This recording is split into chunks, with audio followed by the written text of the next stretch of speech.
아버지, 수술비요? 죄송한데 지금 저희도 대출이자 내기 바빠서요. 정말 한 푼도 없어요. 전화를 끊은 민수는 그 길로 여행사로 향했습니다. 사장님, 발리 5박 6일 패키지로 해서 4인 가족, 제일 좋은 리조트로 예약해 주세요. 네, 고객님. 총 1200만 원 결제하시면 됩니다. 민수는 주저없이 카드를 내밀었어요. 그 시각 병원 침대에 누워있던 저는 천장만 바라보고 있었습니다. 환자분 수술비 입금 확인이 안 되는데요. 수술 날짜가 이틀 남았는데 간호사의 재촉에 저는 떨리는 손으로 친구에게 전화를 걸 수밖에 없었습니다. 박 사장, 나 좀 도와줄 수 있나? 1,500만 원만. 그리고 바로 다음 날 민수의 SNS에는 에메랄드빛 바다를 배경으로 한 가족 사진이 올라왔습니다. 발리 첫날 완전 힐링 중이에요. 그 사진이 올라온 시각 저는 수술실로 들어가고 있었습니다. 저는 올해 72살의 평범한 노인입니다. 평생을 성실하게 살아왔고 아들 하나를 그렇게 애지중지 키워냈죠. 제 인생에서 가장 자랑스러운 건 바로 그 아들이었어요. 명문대를 나와서 대기업에 다니고 예쁜 며느리 얻어서 손자까지 낳았으니까요. 그런데 석 달 전 제 인생이 송두리째 흔들리는 일이 생겼습니다. 어느 날 아침이었어요. 평소처럼 새벽에 일어나서 운동을 하러 나가려고 현관문을 열었는데 갑자기 가슴이 조여오면서 숨을 쉴 수가 없더라고요. 눈앞이 캄캄해지면서 그대로 쓰러졌어요. 다행히 옆집 아주머니가 제가 쓰러진 걸 발견하고 바로 119에 신고해 주셔서 큰일을 면했습니다. 병원에 실려가서 정신을 차리고 나니 의사 선생님이 심각한 표정으로 말씀하시더군요. 환자분 관상동맥이 90% 이상 막혀 있습니다. 당장 수술을 하지 않으면 언제 또 쓰러질지 모르는 상황이에요. 빠르면 일주일 안에 수술 날짜를 잡아야 합니다.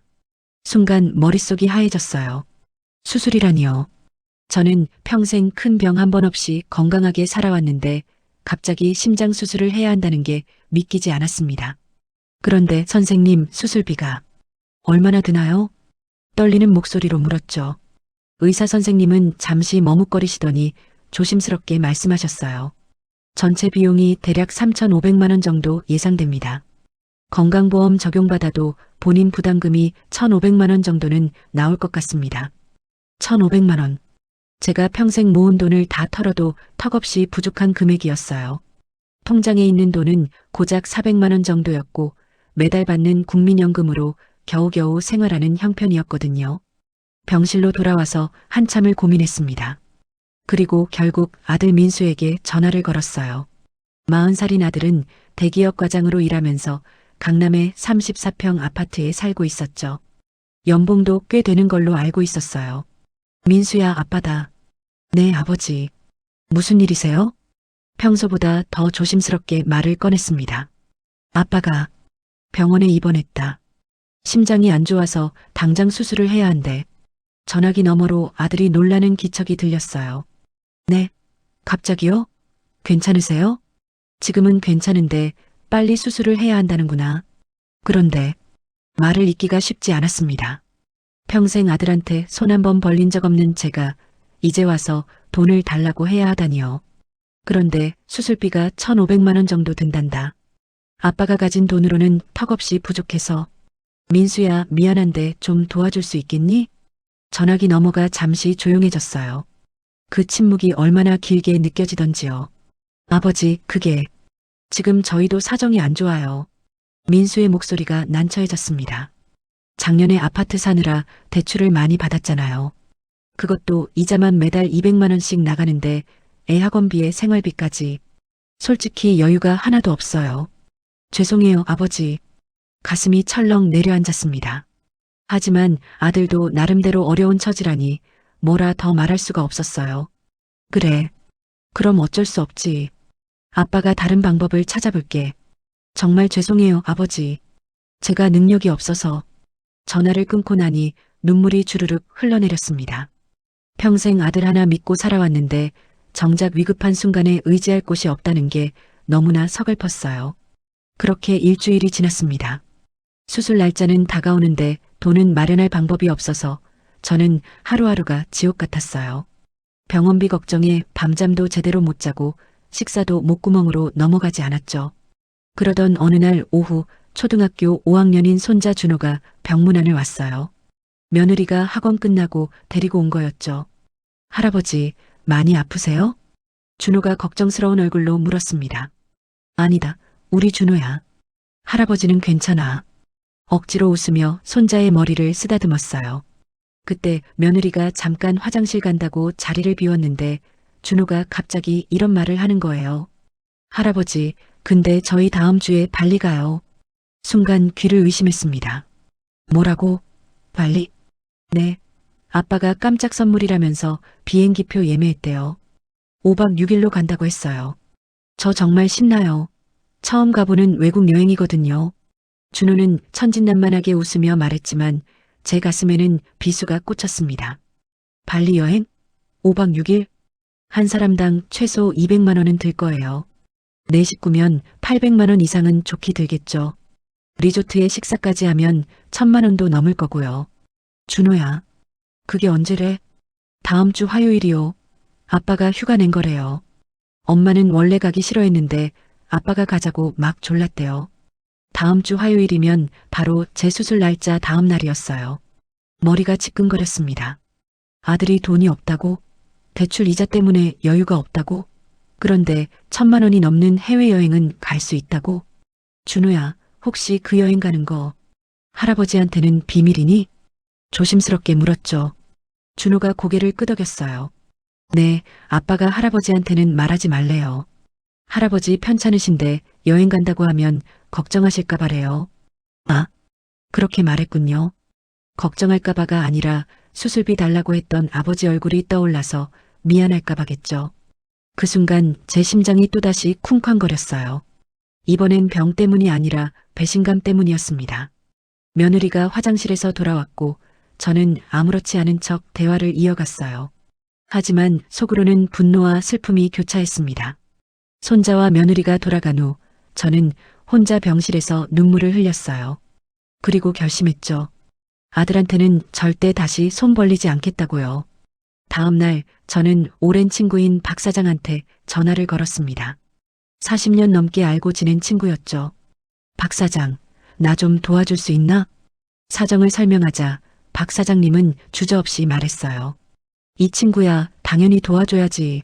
생명이 달린 문제인데. 내일 당장 1,500만 원 보내줄 테니까 걱정하지 마. 정말 고맙네. 이 은혜는 꼭 갚을게.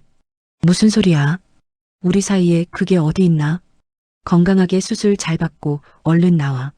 친구의 따뜻한 말에 또 눈물이 났습니다. 정작 내 혈육은 외면했는데 친구가 이렇게 손을 내밀어주다니요. 수술비를 마련하고 나니 조금 마음이 놓였어요. 하지만 아들에 대한 배신감은 가시지 않았죠. 수술 전날 밤 민수가 병문안을 왔습니다. 아버지, 내일 수술이시죠? 수술비는 마련하셨어요? 응, 친구한테 빌렸다. 짧게 대답했어요. 민수는 안도의 한숨을 쉬더니 말했습니다.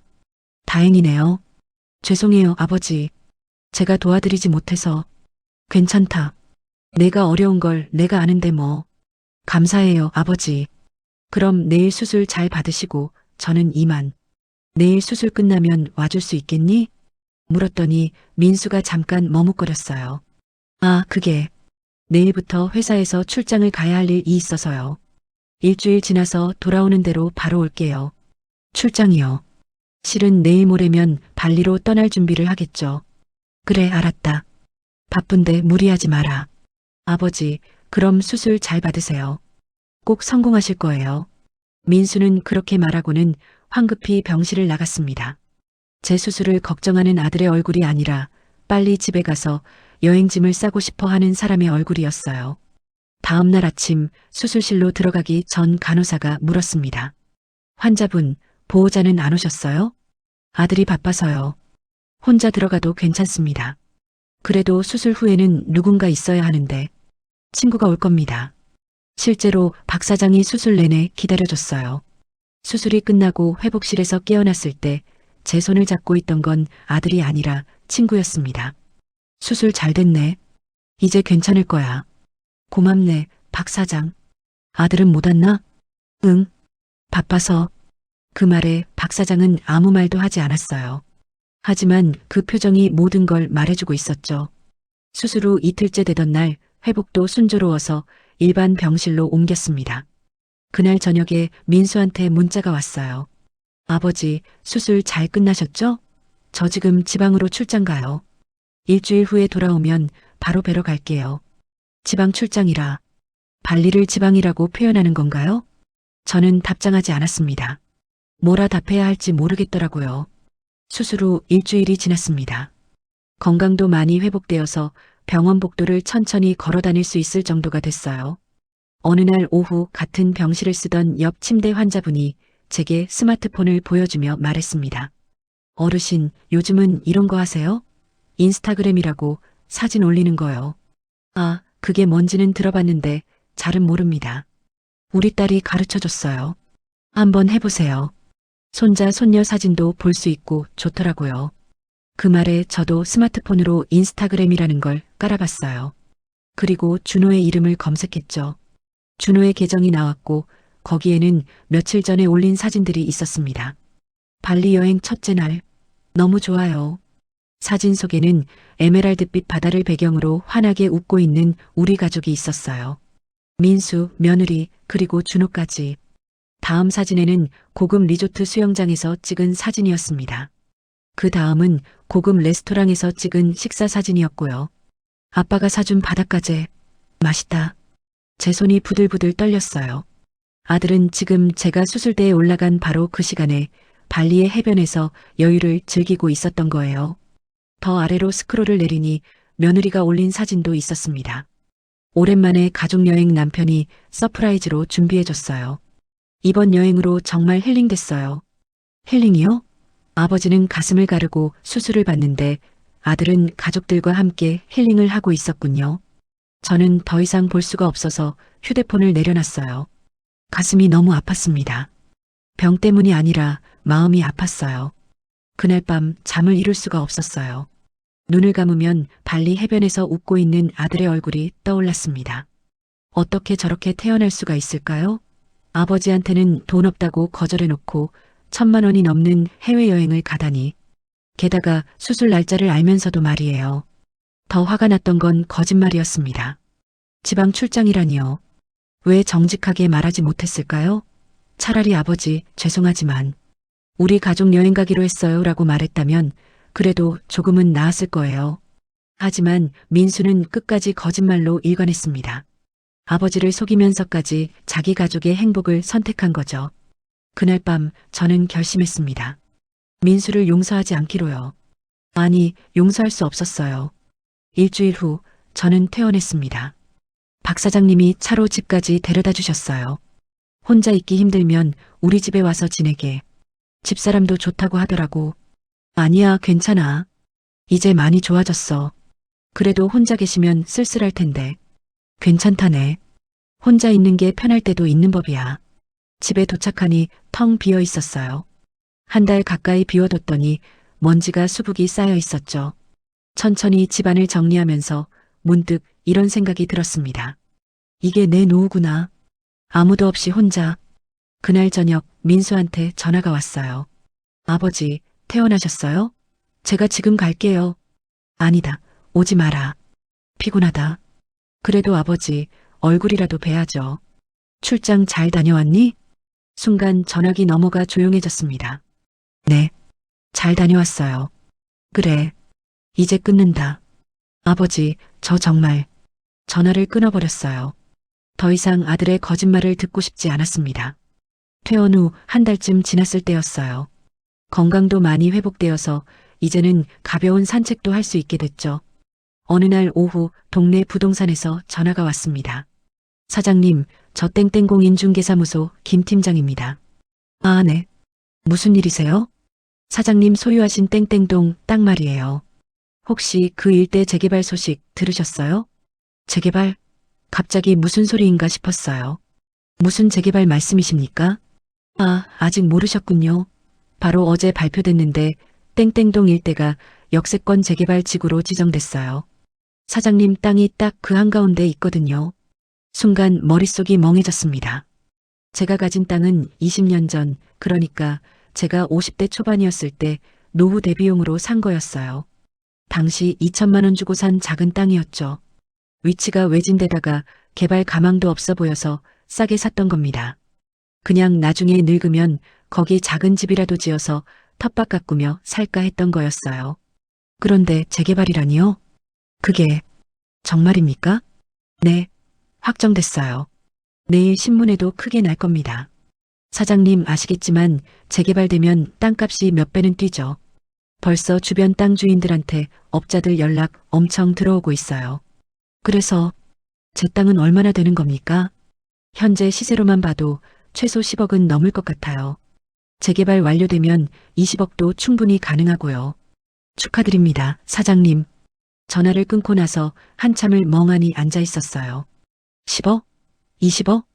2천만 원짜리 땅이 10억이 넘는다고? 다음 날 아침 일찍 저는 직접 그 땅을 보러 갔습니다. 가보니 정말로 구청 직원들이 와서 표지판을 세우고 있었어요. 동역세권 재개발 구역. 믿기지 않았습니다. 제가 잊고 살았던 땅이 갑자기 황금 땅이 된 거예요. 부동산에 들러서 자세한 얘기를 들었습니다. 김 팀장이 서류를 보여주며 설명해줬어요. 사장님 땅이 정확히 300평인데요. 현재 이 지역 평당 시세가 3,500만 원 정도예요. 그러면 단순 계산으로만 105억 원이죠. 105억이요? 네, 그런데 재개발이 확정되면서 호가가 계속 오르고 있어요. 이미 업자들이 평당 4천만 원까지도 부른다는 얘기가 있어요. 그럼 120억이 넘는 거죠. 정신이 아찔했습니다. 평생 모아도 만들기 힘든 돈이 갑자기 생긴 거예요. 빨리 파실 생각이시면 제가 좋은데 연결해 드릴 수 있어요.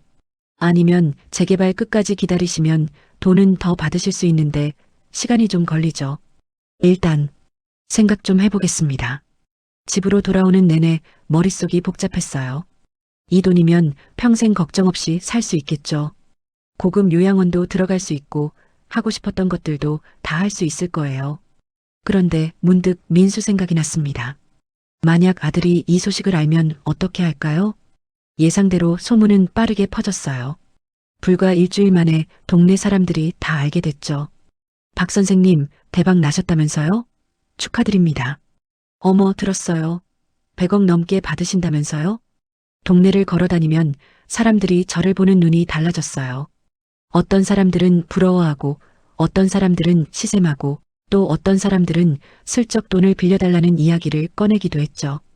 그리고 당연히 이 소식은 민수 귀에도 들어갔을 겁니다. 이틀 후 민수한테 전화가 왔어요. 아버지, 축하드려요. 전화를 받자마자 흥분된 목소리로 말하더군요. 뭘 축하한다는 거냐? 아버지, 들었어요. 땅 재개발 된다면서요? 진짜예요? 그런 것 같구나. 와, 대박이네요. 아버지, 그럼 이제 부자세요. 평생 걱정 없으시겠다. 민수의 목계속 오전 1219소리가 들떠 있었어요. 마치 자기 일인 것처럼 좋아하는 게 느껴졌습니다. 그래, 그런 것 같다.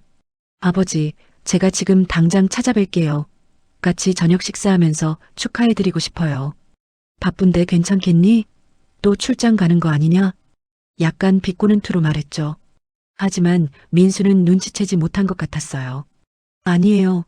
오늘은 제가 일찍 퇴근할게요. 아, 그리고 와이프랑 준우도 같이 가도 될까요? 온 가족이 아버지 축하해드려야죠. 그래, 알았다. 그럼 저녁 7시에 집으로 와라. 전화를 끊고 나서 씁쓸한 웃음이 나왔어요. 수술할 때는 바빠서 못 온다던 아들이 돈 소식 듣자마자 온 가족이 함께 오겠다고 하네요. 저녁 7시 초인종이 울렸습니다. 문을 열자 민수 가족이 활짝 웃으며 서 있었어요. 아버지, 축하드려요.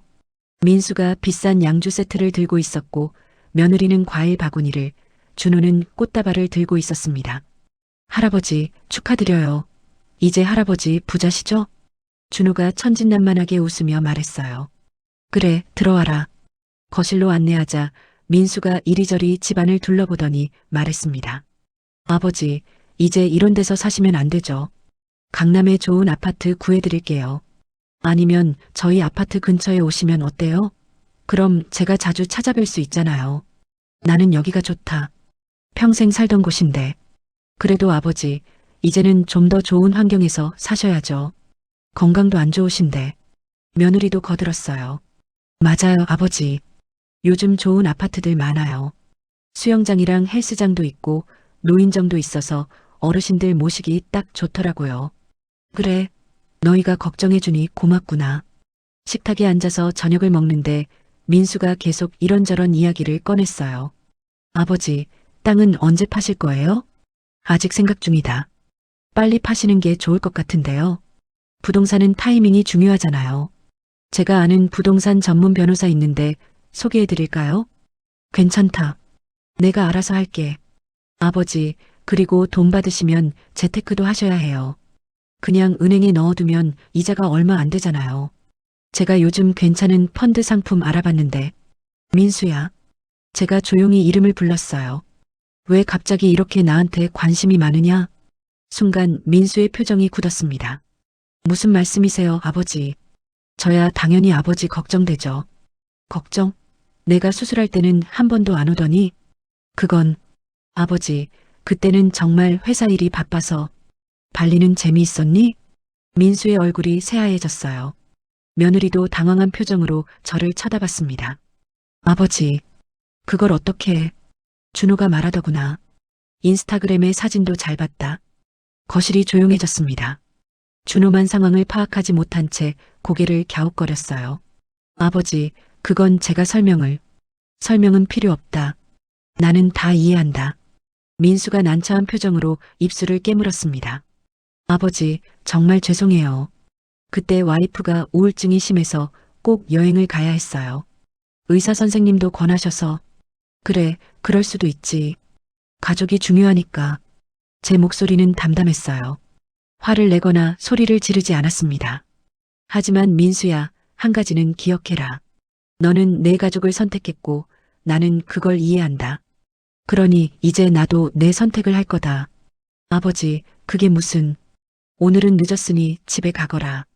길 조심해서 가고. 그날 이후로 민수의 연락이 부쩍 잦아졌어요. 거의 매일 전화가 왔고 주말마다 찾아오려고 했죠. 아버지, 이번 주말에 뵈러 갈게요. 바쁜데 오지 마라. 나는 괜찮다. 아니에요, 아버지. 제가 가야죠. 아버지 건강도 챙겨드려야 하고. 건강은 내가 알아서 챙긴다. 그래도 아버지 혼자 계시잖아요. 제가 가서 청소도 해드리고 식사도 같이 하고. 정말 집요했어요. 예전에는 한 달에 한 번 오기도 힘들어하던 아들이 이제는 일주일에 두세 번씩 오겠다고 하니까요. 어느 주말 민수가 정말 찾아왔어요. 손에는 비싼 한우 선물 세트를 들고 왔더군요. 아버지, 고기 사왔어요. 몸보신 하셔야죠. 그래, 고맙다. 거실에 앉히고 차를 내왔어요. 민수가 조심스럽게 말을 꺼냈습니다. 아버지, 그때 일은 정말 죄송해요. 제가 철이 없었어요. 됐다. 지난 일은 잊어라. 아버지, 혹시 아직도 화나셨어요? 아니다. 화 안 났다. 정말이었어요. 저는 더 이상 화나지 않았습니다. 대신 실망했죠. 그리고 마음이 식었어요.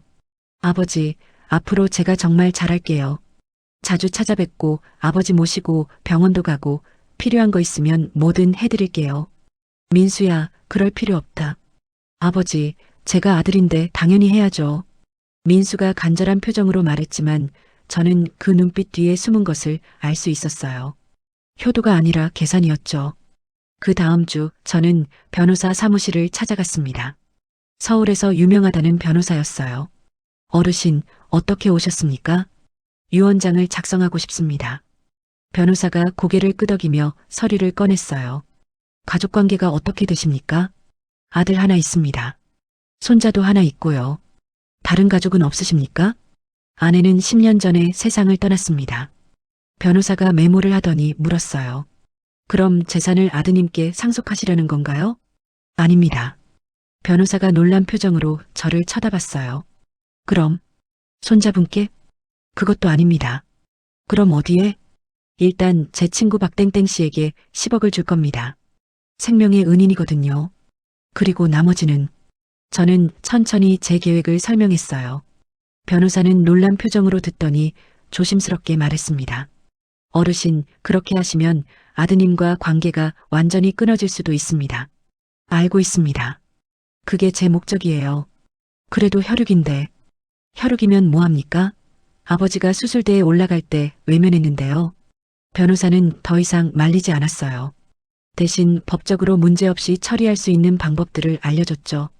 일주일 후 저는 땅을 팔기로 결정했어요. 재개발이 완료될 때까지 기다리면 더 많은 돈을 받을 수 있겠지만 제 나이를 생각하면 지금 파는 게 맞다고 판단했습니다. 부동산 업자들이 경쟁적으로 가격을 불렀어요. 결국 평당 4,200만 원의 계약이 성사됐습니다. 300평이니까 126억 원. 세금을 내고 나니 손에 약 100억 원이 남았어요. 계약서에 사인을 하고 계좌로 돈이 들어오는 걸 확인했을 때의 기분은 묘했습니다. 기쁘다기보다는 허무했어요.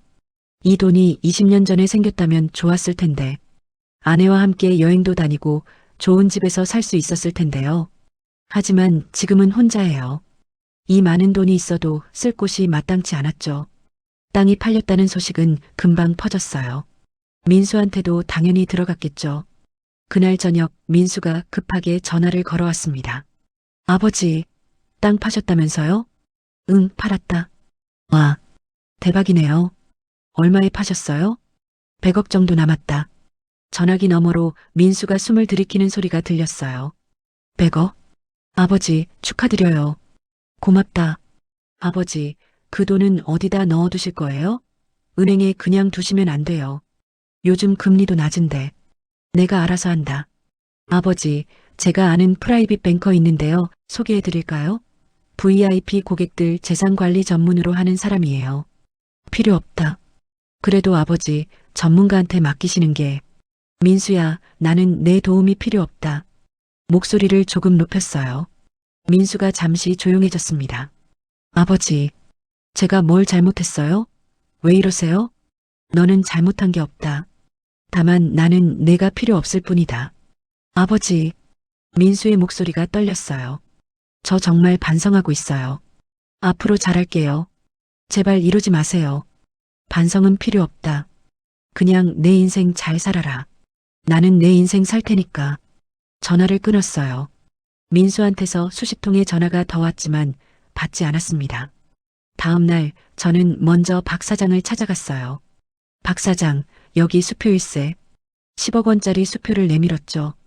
박 사장이 깜짝 놀라며 손사래를 쳤습니다. 이게 무슨 짓인가? 자네 나한테 빌린 돈은 1,500만 원 뿐이야. 알고 있네. 하지만 박 사장 덕분에 내가 살았어. 그때 자네가 도와주지 않았으면 나는 죽었을 거야. 그래도 이건 너무 많아. 많지 않아. 친구의 생명에 은인에게 주는 거니까. 그리고 자네 손주들 학비로도 쓰고 자네 부부 여행도 다니게. 박 사장의 눈에 눈물이 고였어요. 자네, 정말 고맙네. 이 은혜를 어떻게 갚아야 할지. 은혜는 무슨, 우리 사이에 그런 게 어디 있나? 우리는 오랜 시간 이야기를 나눴어요. 40년 넘는 우정에 대해서, 인생에 대해서요. 그 다음 주 저는 여러 곳에 기부를 시작했어요. 먼저 제가 수술받았던 병원에 10억 원을 기부했습니다. 저처럼 수술비가 없어서 고통받는 환자들을 위한 기금으로 쓰라고요. 정말 감사합니다. 이 돈으로 많은 분들을 도울 수 있을 것 같습니다. 병원장이 감격해하며 말했어요. 그리고 고아원 3곳에 각각 5억 원씩 기부했습니다. 총 15억 원이었죠. 부모 없는 아이들에게 써주세요. 저도 이제 자식 없는 노인이 됐으니 그 아이들과 비슷한 처지네요. 고아원 원장님들이 눈물을 흘리며 고마워했어요. 또 독거노인 지원센터에 10억 원을 기부했습니다. 저처럼 혼자 사시는 어르신들 많잖아요. 그분들 식사 지원하고 병원비 지원하는 데 써주세요. 그렇게 기부를 하고 나니 마음이 한결 가벼워졌어요. 돈이 줄어드는 게 아니라 오히려 제 마음이 풍요로워지는 느낌이었죠. 어느 토요일 오후 초인종이 울렸어요. 나가보니 민수 가족이 서 있었습니다. 아버지, 전화를 안 받으셔서 그냥 왔어요. 무슨 일이냐? 아버지, 우리 좀 들어가서 얘기해요. 밖에서 이러기 뭐하잖아요. 하는 수 없이 문을 열어줬어요. 민수 가족이 들어와서 거실에 앉았습니다. 아버지, 들었어요. 병원이랑 고아원에 엄청난 돈을 기부하셨다면서요? 그래, 했다. 아버지, 왜 그러세요? 그 돈은 아버지가 노후에 쓰셔야 하는 돈이잖아요. 내 돈 내가 쓰는데 내가 왜 상관하냐? 민수가 답답하다는 표정을 지었어요. 아버지도 참, 저한테 주신다고 하면 제가 잘 관리해서 아버지 노후에 보탬이 되게 할 수 있는데요. 너한테 줄 생각 없다. 며느리가 끼어들었어요. 아버지, 그래도 저희가 혈육이잖아요. 준호도 있고요. 손자 교육비라도 생각하셔야죠. 준호 교육비는 준호 아빠가 벌어서 대라. 아버지, 민수가 목소리를 높였습니다. 제가 뭘 그렇게 잘못했길래 이러세요? 그때 여행 간 거 아직도 화나신 거예요? 화 안 났다고 했잖아. 그럼 왜 이러세요? 저는 아버지 아들이에요. 당연히 아버지 재산 물려받을 권리가 있어요. 드디어 본심이 나왔군요. 권리? 내가 무슨 권리가 있냐? 법적으로 저는 아버지의 상속인이에요. 그래, 법적으로는 그렇지. 하지만 나는 내가 살아있을 때 내 돈을 다 쓸 거다. 민수의 얼굴이 붉어졌어요. 그럼 저희한테는 한 푼도 안 주시겠다는 거예요? 그래. 아버지. 며느리가 울먹이며 말했어요. 아버님, 저희가 그렇게 믿나요? 저희도 잘못했어요. 그때 발리 간 거 정말 미안해요. 하지만 그걸로 이렇게까지 하시면 미안한 건 나도 마찬가지다. 하지만 내 결정은 바뀌지 않는다. 민수가 벌떡 일어났어요. 좋아요. 그럼 아버지도 우리 필요 없으시겠네요? 앞으로 다시는 안 올게요. 그래, 그렇게 해라. 정말 후회 안 하시겠어요? 안 한다. 민수 가족은 그렇게 집을 나갔어요. 문을 쾅 닫는 소리가 크게 들렸습니다. 혼자 남은 거실에서 차를 마시는데 눈물이 났어요. 슬퍼서가 아니라 후련해서였습니다. 다음 주 저는 다시 변호사 사무실을 찾아갔어요. 유언장을 확실히 작성해 주십시오. 제가 죽어도 민수한테는 한 푼도 가지 않게요. 어르신, 법적으로 자녀에게는 유류분이라는 게 있습니다. 최소한의 상속분인데요. 그것도 주고 싶지 않습니다. 방법이 없습니까? 변호사가 한참 생각하더니 말했어요. 방법이 하나 있습니다. 살아계실 때 재산을 다 처분하시거나 기부하시면 됩니다.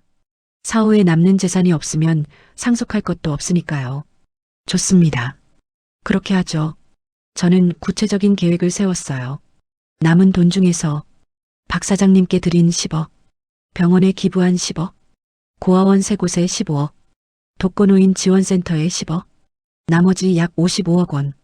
이 55억 원으로 제가 할 일을 계획했습니다. 먼저 서울 중심가에 괜찮은 오피스텔을 샀어요. 5억 원짜리였죠. 작지만 깔끔하고 병원도 가깝고 문화생활 하기에도 좋았습니다. 그리고 평생 가보고 싶었던 유럽 여행을 계획했어요. 한 달 동안 프랑스, 이탈리아, 스페인을 돌아보는 여행이었죠. 박 사장, 같이 갈까? 오, 좋지. 우리 마누라도 데리고 가자고. 박 사장 부부와 함께 떠난 유럽 여행은 정말 환상적이었어요. 루브르 박물관에서 모나리자를 보고 에펠탑에 올라가고 베네치아의 곤돌라를 타고 바르셀로나의 가우디 건축물들을 구경했죠. 이런 걸 진작 할 걸 그랬네. 지금이라도 하게 됐으니 다행이지. 박 사장과 매일 밤 와인을 마시며 인생을 이야기했어요. 60년을 살아온 이야기들, 기쁨과 슬픔, 성공과 실패에 대해서요. 여행에서 돌아온 후 저는 그림 교실에 등록했습니다. 평생 해보고 싶었던 거였어요. 어르신, 처음이세요? 네, 평생 붓 한 번 잡아본 적 없습니다. 괜찮아요. 천천히 배우시면 돼요. 매주 화요일과 목요일 그림 교실에 가서 수채화를 배웠어요. 서툴렀지만 즐거웠습니다. 또 헬스장에도 등록했어요. 건강을 되찾기 위해서였죠. 어르신, 천천히 하세요. 무리하시면 안 돼요. 트레이너가 제 상태에 맞는 운동을 짜줬고 저는 열심히 따라했어요. 그렇게 1년이 흘렀습니다. 어느 날 저는 큰 결심을 했어요. 재단을 설립하기로요. 박재단을 만들겠습니다. 변호사에게 말했죠. 어떤 재단을 만드실 건가요? 저처럼 가족한테 버림받은 노인들을 돕는 재단이요. 그리고 수술비 없어서 고통받는 환자들을 돕는 재단이요. 좋은 생각이십니다. 저는 30억 원을 재단에 출연했어요. 그 돈으로 매년 수백 명의 어르신들과 환자들을 도울 수 있었죠. 재단 이사장은 제가 맡았고 전문 경영인을 고용해서 운영했습니다. 이사장님, 이번 달에 총 10명의 어르신들께 생활비를 지원했습니다. 그리고 수술비가 필요한 환자 20명을 도왔고요. 보고를 들을 때마다 뿌듯했어요. 제 돈이 정말 필요한 곳에 쓰이고 있다는 게 느껴졌거든요. 재단을 설립하고 6개월쯤 지났을 때였어요. 재단 사무실에서 일하고 있는데 직원이 급하게 들어왔습니다. 이사장님, 밖에 어떤 분이 오셨는데 아드님이라고 하시네요. 민수가 왔다고요? 들어오라고 하게. 잠시 후 민수가 들어왔어요. 2년 만에 보는 아들의 모습은 많이 초췌해져 있었습니다. 아버지, 앉아라. 민수가 조심스럽게 의자에 앉았어요. 무슨 일이냐? 아버지, 제가 회사에서 잘렸어요. 그래, 놀라지 않았어요. 그럴 줄 알았거든요. 구조조정에 걸려서 지금 백수예요. 아파트 대출금은 계속 나가는데 수입은 없고. 아버지, 도와주세요. 도와달라고? 네. 제발이요. 저희 가족이 길거리에 나앉게 생겼어요. 민수의 눈에 눈물이 고였어요. 하지만 저는 차갑게 말했습니다. 민수야, 나는 내가 아버지를 배신했을 때 이미 너를 아들로 생각하지 않기로 했다. 아버지, 내가 발리에서 휴가를 즐길 때 나는 혼자 수술대에 올라갔어. 내가 고급 레스토랑에서 바닷가재를 먹을 때 나는 병원 침대에서 통증에 시달렸지. 아버지, 정말 죄송해요. 제가 잘못했어요. 사과는 이미 늦었다. 2년 전에 했어야지. 그때는 제가 정신이 없어서. 정신이 없었던 게 아니라 돈이 없었던 거지. 그런데 지금은 내가 돈이 있으니까 찾아온 거고. 민수가 고개를 떨궜어요. 아버지 말씀이 맞아요. 저는 형편없는 아들이에요. 하지만 제발 한 번만 도와주세요. 다시는 이런 일 없을게요. 민수야, 나는 내가 변할 거라고 생각하지 않는다. 저는 책상 서랍에서 봉투 하나를 꺼냈어요. 여기 1,000만 원 있다. 이걸로 당장 급한 거 해결해라. 민수의 눈이 반짝였어요. 아버지, 하지만 이게 마지막이다. 다시는 나한테 손 벌리지 마라. 아버지, 1,000만 원으로는 턱없이 부족해요. 대출금만 해도. 그럼 아파트를 팔아라. 작은 집으로 이사 가고. 아버지, 그럼 준호 학교는 어떡해요? 지금 다니는 학교에서. 그건 내가 알아서 해야 할 문제다. 나는 더 이상 내 문제에 관여하지 않는다.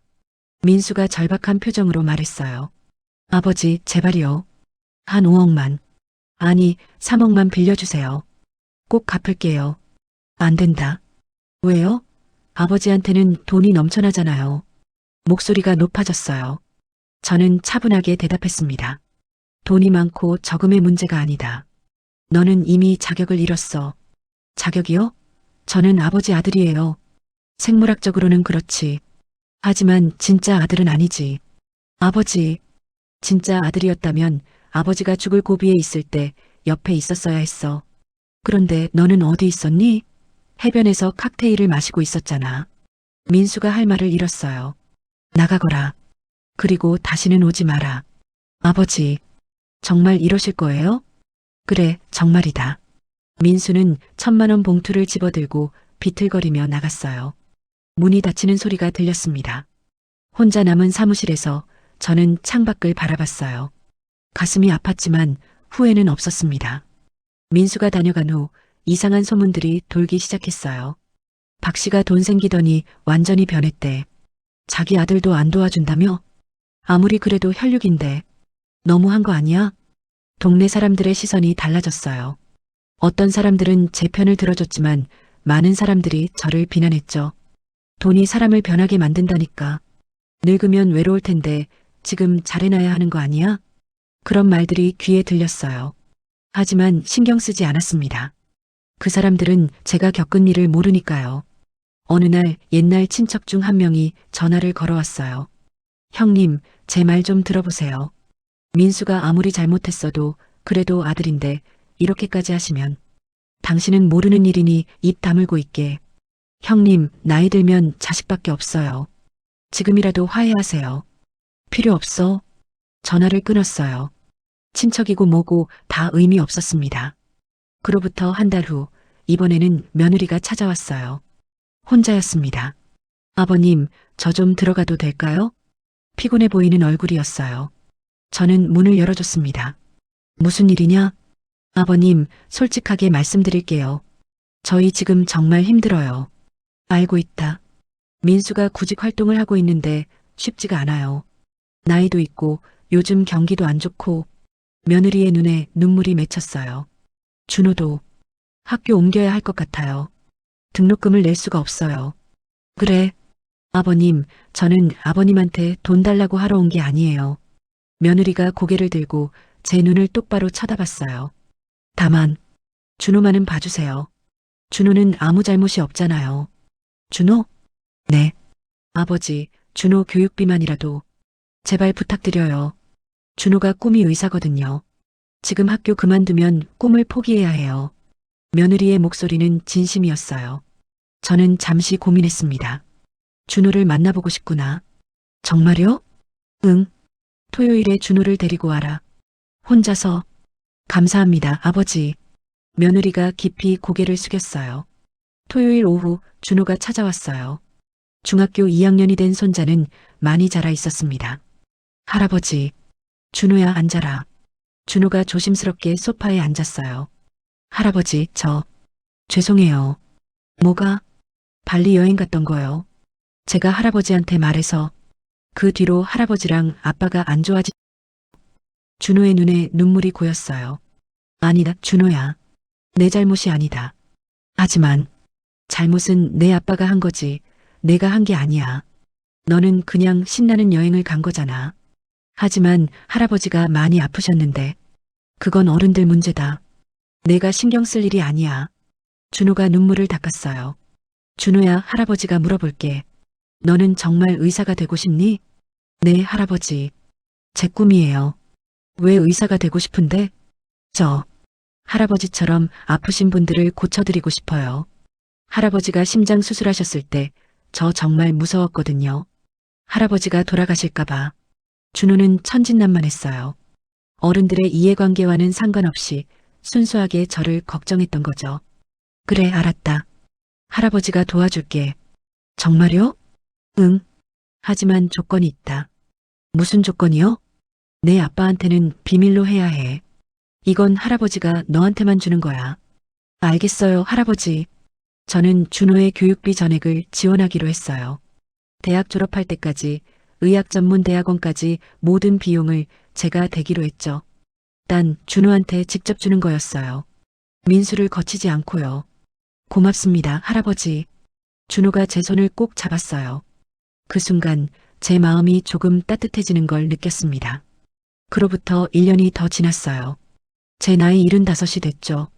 어느 날 박 사장한테서 연락이 왔어요. 자네 아들 말인데 많이 힘들어 보이더군. 어디서 봤나? 우연히 마주쳤어. 편의점에서 알바를 하고 있더라고. 편의점 알바라.